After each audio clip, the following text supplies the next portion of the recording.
kita memberikan selamat kepada orang-orang yang mereka punya keyakinan bahwasanya Nabi Isa itu adalah anak Tuhan, maka seakan-akan kita memberikan kepada mereka ucapan selamat telah berbuat syirik kepada Allah. Semangat para generasi muda ini yang bergelora ini harus dibungkus dengan ilmu, dibangun di atas pondasi ilmu. Jadi dia inginkan perbaikan, justru dengan cara yang salah, akhirnya memunculkan kerusakan yang lebih besar dari itu. Ya benar, Allah Ta'ala Maha Pengampun. Namun jangan ini dijadikan argumentasi untuk kita berbuat kesalahan. Mereka menjaga Allah Ta'ala ketika mereka di masa muda, Allah jaga mereka ketika mereka sudah tua. Innahum fityatun amanu bi rabbihim wa zidnahum huda. Assalamualaikum warahmatullahi wabarakatuh. Alhamdulillahirabbil alamin wassalatu wassalamu ala Rasulillah amma ba'du. Pemirsa Ngobrol Santai bareng Ustadz dimanapun berada.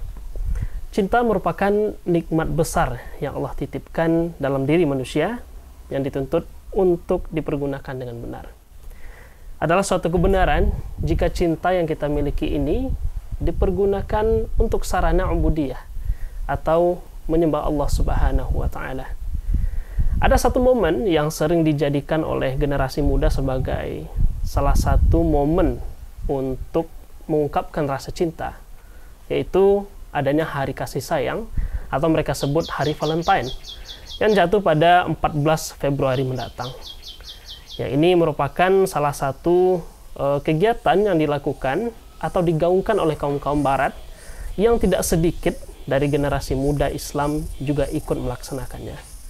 Apakah ini adalah cinta sejati atau pengungkapan cinta yang benar? Dalam episode Ngobrol Santai bareng Ustadz kali ini, Cintamu Palsu. Bersama Ustadz kita, Ustadz Abu Muslim LCM Hafizahullah Ta'ala. Assalamualaikum Ustadz. Waalaikumsalam warahmatullahi wabarakatuh. Gimana kabar Ustadz? Alhamdulillah bikhair, alhamdulillah. Alhamdulillah, masyaallah. Ustadz masih di daerah yang sejuk ini Ustadz, di sekitaran pondok kita ya Ustadz. Alhamdulillah. Ini Pondok Ashabul Quran. Nah, masyaallah. Ustadz, terkait dengan tema kita kali ini Ustadz, terkait dengan cinta. Masya Allah, ini tentu tema yang menarik ya Ustaz. Setiap orang tentu merasakan yang namanya cinta gitu Ustaz. Nah, kalau seandainya di awal tadi kita sebut adanya cinta palsu gitu ya Ustaz ya, sesuai dengan tema kita, tentu cinta sejati ini juga ada sebenarnya Ustaz. Iya. Nah, ini pertanyaan pertama kita, cinta sejati itu yang bagaimana sih Ustaz? Baik. Alhamdulillah wassalatu wassalamu ala Rasulillah wa ala alihi wa sahbihi wa mawadaha ba'd. Semua orang bisa menggunakan kalimat cinta. Cuma nanti arahnya tentu beda-beda ya. Ya. Kalau cinta yang sejati ini kita bungkus dengan syariat, maka tidak akan dilayangkan cinta ini kecuali kepada cinta kepada Allah Subhanahu wa Ta'ala, cinta kepada Rasulnya, dan cinta kepada sosok-sosok yang memang disuruh kita mencintainya, kepada orang tua, kepada sesama kaum muslimin, kepada orang-orang dekat kita. Ini tentu dianjurkan. Ya. Dan cinta sejati adalah cinta yang ada buktinya, cinta ada pengorbanannya, dan disebutkan dalam syair, wa kullun yad'i waslan bi Laila wa Laila la tuqirru lahu bidzaka idza ishtabakat dumu'un fi jufunin tabayyana man baka mimman tabaka. Setiap orang akan mengklaim, oh saya cinta, saya cinta. Tapi ini bisa palsu, bisa sejati. Ya. Dia mengatakan cinta kepada seorang yang dahulu viral dan digandrungi, namanya Laila dulu di zaman sebelumnya. Kemudian yang jadi masalah adalah apakah cinta itu diakui oleh orang yang dicintai. Idza ishtabakat dumu'un fi jufunin, kalau ternyata air mata itu sudah mengalir deras di pipi, baru kita tahu tabayyana man baka mimman tabaka. Baru kita tahu siapa yang betul-betul menangis dan siapa yang pura-pura menangis. Nah, yang pura-pura ini berarti cinta palsu. Ya, berarti cinta palsu, cinta yang tidak terarah. Cinta palsu, cinta yang tidak dibungkus dengan syariat halal, ya, yang halal. Kemudian juga cinta yang palsu itu adalah cinta yang memang dia cinta tanpa bukti, cinta tanpa pengorbanan. Ya. Nah, Ustaz. Satu kata Ustaz, pacaran. Iya.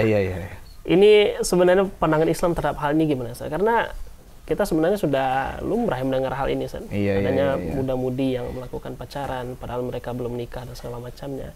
Ini apakah boleh atau tidak? Tentu tidak boleh, Ustaz. Iya. Namun bagaimana nih, Ustaz, pandangan Islam terhadap orang-orang yang melakukan pacaran ini, Ustaz? Iya. Ya, sebetulnya kita sudah tahu jawabannya. Cuma orang-orang ingin untuk menghalalkannya tambah satu lagi, pacaran Islami, begitu ya. Iya. Nggak tahu nanti apakah adalah pacaran Qurani, ada pacaran Nabawi dan segala macam. Banyak lagi lah untuk sebetulnya memakai istilah itu mudah aja. Kita mau ganti apa saja bisa saja. Iya. Cuma yang paling penting itu substansi dari istilah kita itu apa. Ya, kita tidak usah berdebat contohnya masalah istilah segala macam. Cuma kalau ternyata satu istilah dia membawa makna yang menyalahi syariat, maka istilah ini tertolak, tidak bisa dipakai. Tapi pacaran contohnya memang ada rasa suka kepada lawan jenis contohnya. Sebetulnya rasa itu ada diatur dalam syariat kita. Wahai pemuda, bagi kalian yang sudah mampu menikah, tidak mungkin menikah contohnya tidak ada rasa cinta, ini mustahil kan ya? Berarti ada jalannya sebetulnya, ada jalannya. Dan cinta-cinta yang palsu-palsu demikian diarahkan kepada yang tidak halal. Ini dalam syariat begitu tegas untuk menghadapinya, untuk menyelesaikannya. Di antaranya adalah dalam kitab yang disebutkan oleh Al-Hafidh Ibnu Hajar dalam tentang kisah-kisah tentang sahabat. Ada di zaman Umar bin Khattab radhiyallahu anhu, ada seorang pemuda yang dia itu tersebut tampan, gantengnya, masya Allah. Namanya Nasr ibn Hajjaj As-Sulami. Hanya saja kegantengannya itu dia gunakan untuk memfitnah wanita, termasuk istri-istri orang pun. Akhirnya apa yang dilakukan oleh Umar bin Khattab? Apakah tidak apa? Ini pacaran bukan Islami, tidak apa-apa. Begitu kata Umar. Oh bukan. Yang dilakukan adalah kepalanya digundul, lalu disuruh berdiam diri di masjid, i'tikaf di masjid, tidak keluar-keluar supaya tidak terfitnah. Bahkan disebutkan dalam syair, kisahnya ini masyhur. Ada seorang wanita yang suaminya pergi keluar dan lama ditinggal suaminya. Sampai Umar bin Khattab radhiyallahu anhu melewati rumahnya lalu mendengar seorang wanita bersyair mengatakan, hal min sabilin ila khamrin fa ashrabahu au min sabilin ila Nasr bin al-Hajjaj. Apakah ada jalan bagiku, maksudnya untuk menghilangkan kerinduan kepada suami yang telah meninggalkan beliau ini lama? Apakah ada jalan tidak untuk bisa mendapatkan minuman atau khamar sehingga aku bisa fly minumnya jadi lupa dengan kerinduan itu?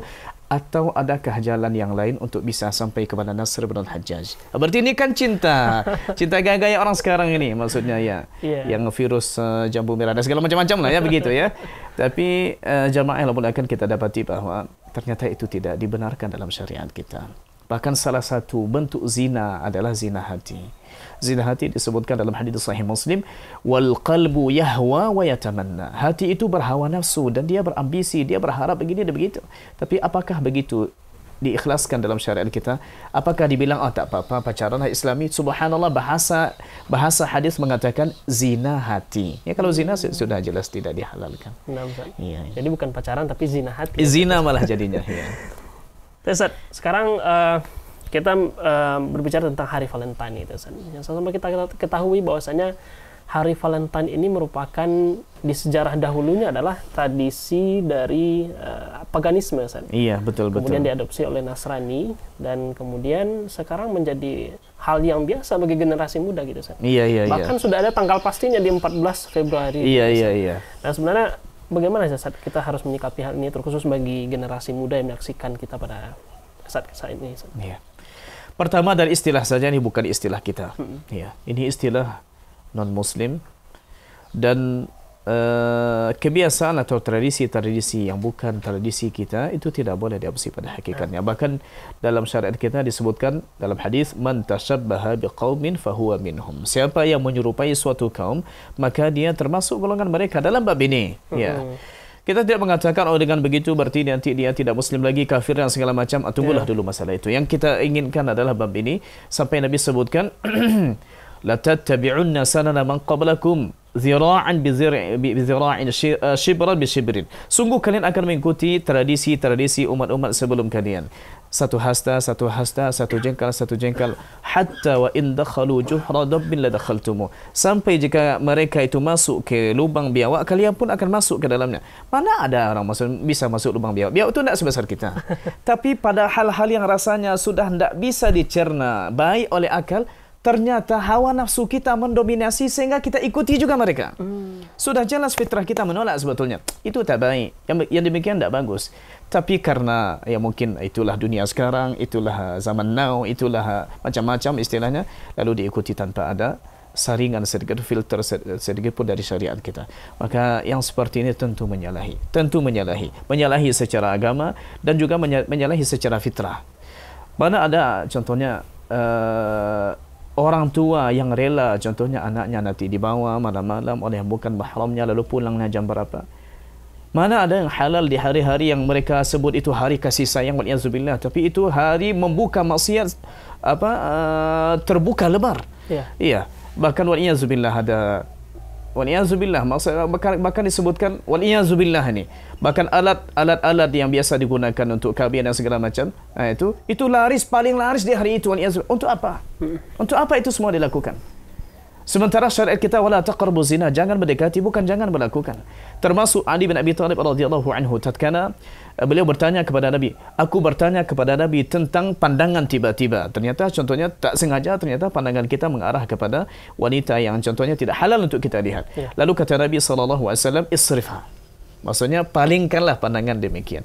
Bahkan ketika haji, subhanallah, Nabi sedang haji wada', orang sedang memakai baju ihram. Lalu ada seorang wanita yang dari Bani Khaz'am datang ke Nabi dan Nabi sedang ditemani oleh sepupunya Fadl bin Abbas. Lalu Fadl melihatnya begini. Ini kita sedang ibadah nih. Lalu Nabi tolehkan pandangannya begini. Lalu orang tanya, "Ya Rasulullah, lima lawaita unuqa ra's ibni akhika, ibni ammika?" Kenapa engkau tolehkan begitu? Kata Nabi, ini syab, ini pemuda, itu pemudi. Aku takut nanti Allah masukkan ke hati mereka sesuatu. Subhanallah.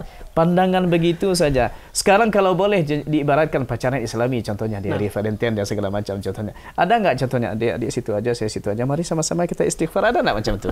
Dek, karena kita enggak boleh contohnya apa? Kita enggak boleh bersentuhan, kita pakai triplek aja ya. Ada enggak seperti itu? Ada, semuanya bohong yang seperti itu. Itu cinta palsu. Itu dibungkus dengan hal-hal yang menurut orang tidak apa-apa lah, itu biasalah ya, namanya anak muda. Tapi ujung-ujung nanti semuanya maksiat kepada Allah Ta'ala. Nah, tentunya karena efek dari tingginya nafsu laki-laki dan lemahnya hati perempuan. Betul. Tentu dengan bermodalkan coklat dan juga sekuntum bunga, udah lulus. Semuanya ada ini. Makanya di sini perlu kita sarankan kepada khususnya wanita ini. Jangan mengumpan, jangan jadi umpan. Kita yang harus pertama sekali, karena begini, disebutkan dalam hadis, innal mar'ata idza kharajat istashrafaha asyaitan. Sesungguhnya manusia, seorang wanita kalau dia keluar itu pasti dihiasi oleh syaitan. Ada saja yang bisa padahal dia tidak cantik. Tapi ada saja yang mungkin bisa menggiurkan darinya. Makanya ini harus ditahan-tahan.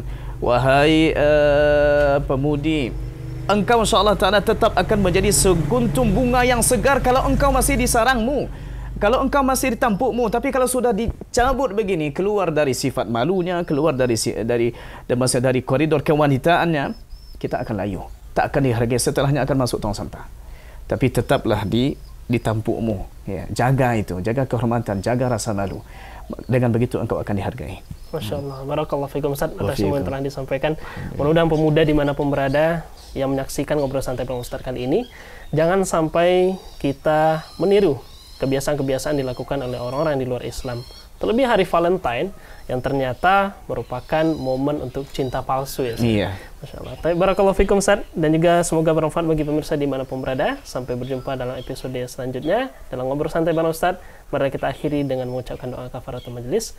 Subhanakallahumma wa bihamdika asyhadu an la ilaha illa anta astaghfiruka wa atubu ilaik. Assalamualaikum warahmatullahi wabarakatuh. Waalaikumsalam warahmatullahi wabarakatuh. Syukran Ustaz. Jazakallahu khairan.